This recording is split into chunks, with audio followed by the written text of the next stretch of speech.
Hello everyone, welcome to Luniyal classes. Students, हमारा political science का chapter 2 federalism चल रहा है, जिसके लास्ट वीडियो में हमने meaning of federalism, key features of federalism and dual objective of federalism पढ़ा था। और आज के इस वीडियो में हम 2 टॉपिक्स पर डिस्कशन करेंगे, जिसमें फर्स्ट है difference between federal form of government and unitary form of government. Second topic में हम पढ़ेंगे टाइप्स ऑफ फेडरेशन, जिसमें होल्डिंग टुगेदर फेडरेशन और कमिंग टुगेदर फेडरेशन पढ़ेंगे। तो चलिए स्टार्ट करते हैं आज का टॉपिक। स्टूडेंट्स, आज का हमारा टॉपिक है difference between unitary form of government and federal form of government. Unitary form of government federal form of government के जस्ट कंट्रास्ट होती है। इसमें first difference, unitary form of government में only one level of government होती है, like central government, whereas federal form of government में 2 और more levels of government होते हैं, like central government, state government, local government. Secondly, unitary form of government में state government central government की subordinate होती है, मींस स्टेट गवर्नमेंट को central government के अंडर में काम करना होता है, whereas federal form of government में स्टेट गवर्नमेंट सेंट्रल गवर्नमेंट की सबऑर्डिनेट नहीं होती है, जबकि स्टेट गवर्नमेंट के अपने सेपरेट ज्यूरिसडिक्शन होते हैं।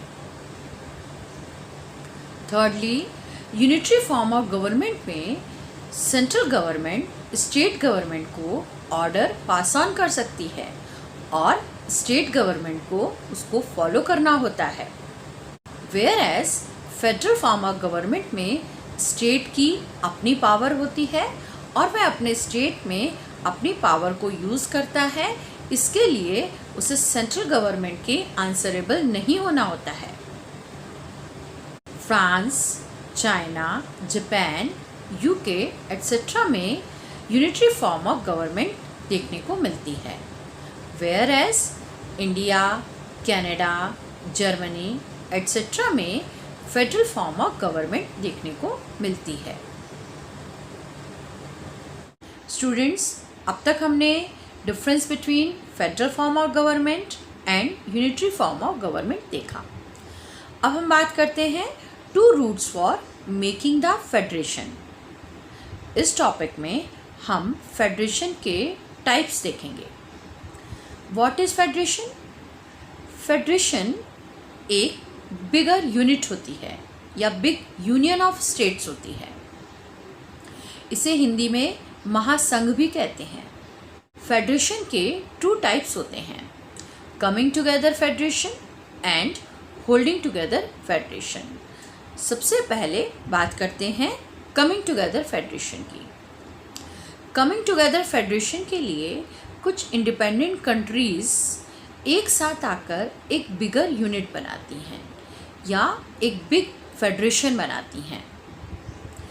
ये स्मॉल कंट्रीज़ इंडिपेंडेंट होती हैं, इनकी पर्सनल सॉवरेनिटी होती है, आइडेंटिटी होती है, लेकिन यह अपनी कंट्री की सिक्योरिटी को बढ़ाने के लिए डिफरेंट इंडिपेंडेंट कंट्रीज़ के साथ मिलकर एक फेडरेशन बनाते हैं और इस फेडरेशन में सभी इंडिपेंडेंट कंट्रीज़ को पावर की इक्वल शेयरिंग की जाती है।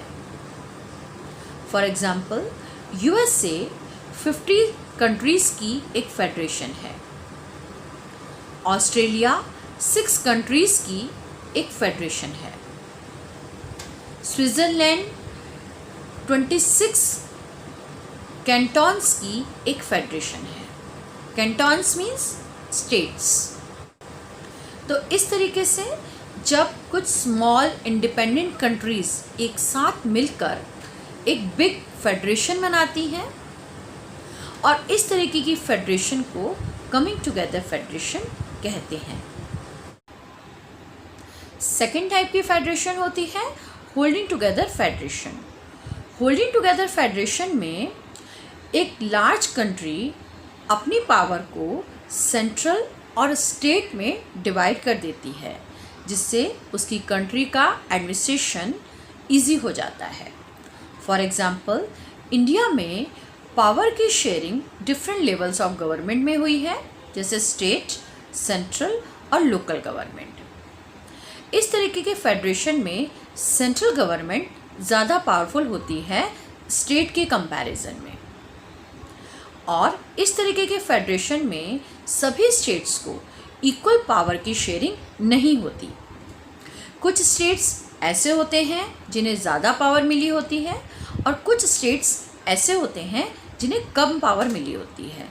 For example, Jammu and Kashmir को अब तक ज़्यादा पावर मिली हुई थी, लेकिन आज वह यूनियन टेरिटरी है। इसके अलावा नागालैंड, मणिपुर को एक्स्ट्रा पावर मिली हुई है, जबकि हमारी जितनी भी यूनियन टेरिटरीज़ हैं उनको अदर स्टेट के कंपैरिजन में कम पावर मिली है। तो इस तरीके से जिस कंट्री में पावर की शेयरिंग अपने ही स्टेट्स में डिवाइड हो जाती है, इस तरीके की फेडरेशन को होल्डिंग टुगेदर फेडरेशन कहते हैं। इसके अदर एग्जांपल्स हैं बेल्जियम और स्पेन। इन दोनों ही फेडरेशन में एक बिग डिफरेंस है। कमिंग टुगेदर फेडरेशन में इंडिपेंडेंट कंट्रीज़ अपनी पावर को कंबाइन करके एक बिग फेडरेशन बनाती हैं, जबकि होल्डिंग टुगेदर में एक लार्ज कंट्री अपनी पावर को डिस्ट्रीब्यूट करती है। तो ये था हमारा आज का टॉपिक। मुझे उम्मीद है आपके सभी डाउट्स क्लियर हुए होंगे। तो बने रहिए मेरे साथ मेरे नेक्स्ट वीडियो में, जिसका टॉपिक है what makes India a federal country. Thank you so much.